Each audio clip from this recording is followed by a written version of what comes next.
నమస్తే welcome to news watch bulletin లో ముందుగా హెడ్లైన్స్ చూద్దాం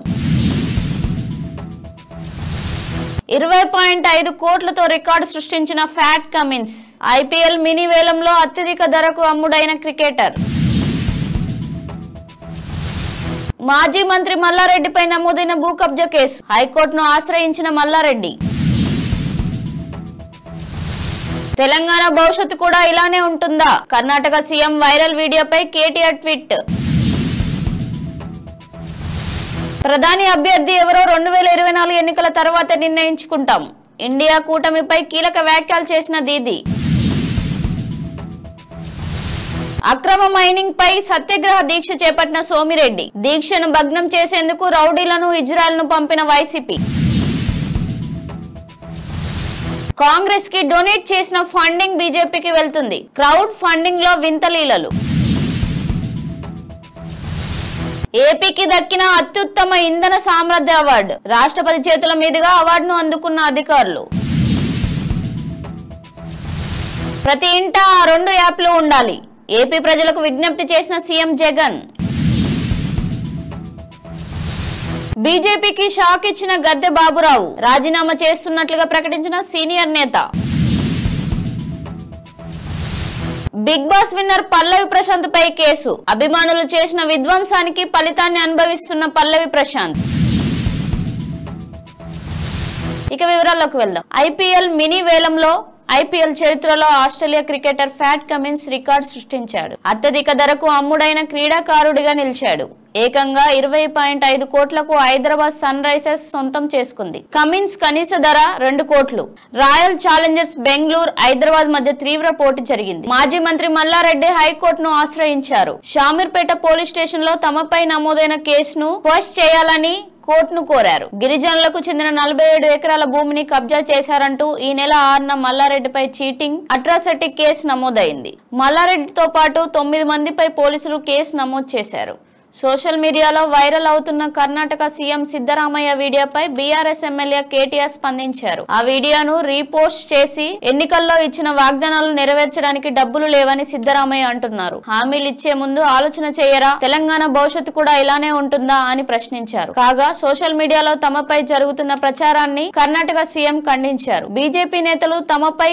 దుష్ప్రచారం చేస్తున్నారని ఆరోపించారు వచ్చే లోక్సభ ఎన్నికల్లో బీజేపీని ఓడించేందుకు ఏర్పడిన ఇండియా ప్రధాని అభ్యర్థిత్వంపై టీఎంసీ అధినేత్రి వెస్ట్ బెంగాల్ సీఎం మమతా బెనర్జీ కీలక వ్యాఖ్యలు చేశారు తమ కూటమి తరపున ప్రధాని అభ్యర్థి ఎవరో 2024 ఎన్నికల తర్వాతే నిర్ణయించుకుంటామన్నారు బీజేపీ బలహీనంగా ఉందని తాము కూడా బలహీనంగానే ఉన్నామని అయితే దీన్ని అధిగమించేందుకు అందరూ కలిసికట్టుగా పనిచేయాల్సిన అవసరం ఉందన్నారు నెల్లూరు జిల్లా పొదులకూరులో అక్రమ మైనింగ్ పై మాజీ మంత్రి సోమిరెడ్డి చంద్రమోహన్ రెడ్డి చేపట్టిన సత్యాగ్రహ దీక్షను భగ్నం చేసేందుకు దుండగులు ప్రయత్నించారు దీక్ష శిబిరం వద్దకు భారీగా ఇజ్రాయెల్ను పంపించారు దీంతో సోమిరెడ్డి దీక్షను భగ్నం చేసి అల్లర్లు సృష్టించేందుకు వైసీపీ నేతలు రౌడీలను ఇజ్రాయెల్ను పంపించారని టీడీపీ నేతలు ఆరోపిస్తున్నారు కాగా అక్రమ మైనింగ్ పై 3 రోజులుగా సోమిరెడ్డి సత్యాగ్రహ దీక్ష చేస్తున్నారు సార్వత్రిక ఎన్నికల వేళ కాంగ్రెస్ పార్టీ డొనేట్ ఫర్ దేశ్ పేరిట క్రౌడ్ ఫండింగ్ ను ప్రారంభించింది అదే పేరుతో వెబ్సైట్ లోకి వెళ్లి డొనేట్ చేద్దామని వెళ్లిన కాంగ్రెస్ మద్దతుదారులకు చేదు అనుభవం ఎదురైంది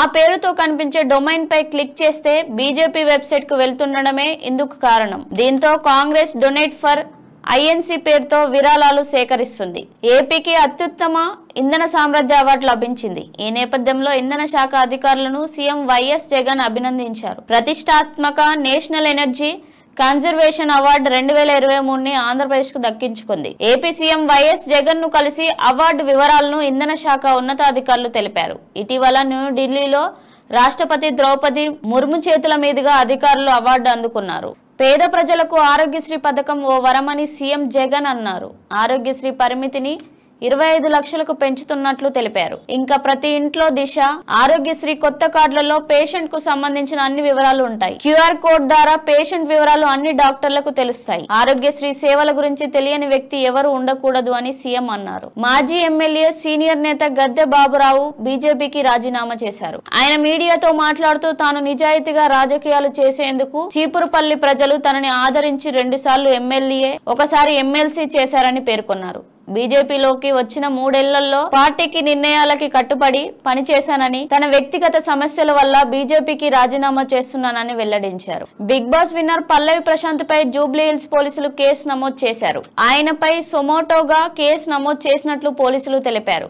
147, 148, 290, 353, 427 లాంటి పలు సెక్షన్లు కేసు నమోదు చేశారు. అయితే నిన్న బిగ్ బాస్ 7 సీజన్ ముగిసిన తర్వాత అన్నపూర్ణ స్టూడియో వద్ద ఆయన అభిమానులు గొడవ సృష్టించిన విషయం తెలిసిందే. బులెటిన్ లో హెడ్లైన్స్ మరోసారి చూద్దాం.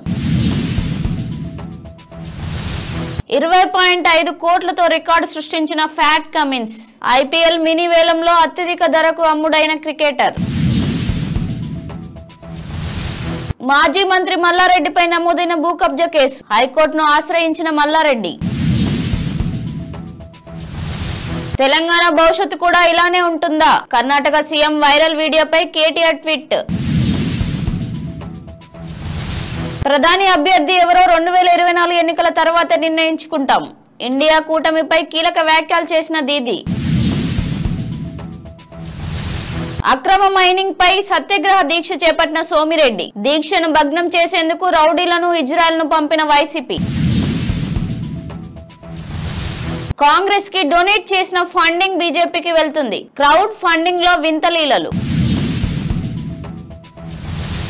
ఏపీకి దక్కిన అత్యుత్తమ ఇంధన సామర్థ్య అవార్డు. రాష్ట్రపతి చేతుల మీదుగా అవార్డును అందుకున్న అధికారులు. ప్రతి ఇంట 2 యాప్లు ఉండాలి. ఏపీ ప్రజలకు విజ్ఞప్తి చేసిన CM Jagan.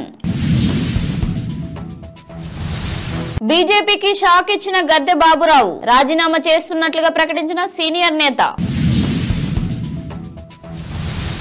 Big boss winner పల్లవి ప్రశాంత్ పై కేసు. అభిమానులు చేసిన విధ్వంసానికి ఫలితాన్ని అనుభవిస్తున్న పల్లవి ప్రశాంత్. ఇది ఇవాల్టి బులెటిన్ అప్డేట్స్. చూస్తూ ఉండండి న్యూస్ వాచ్.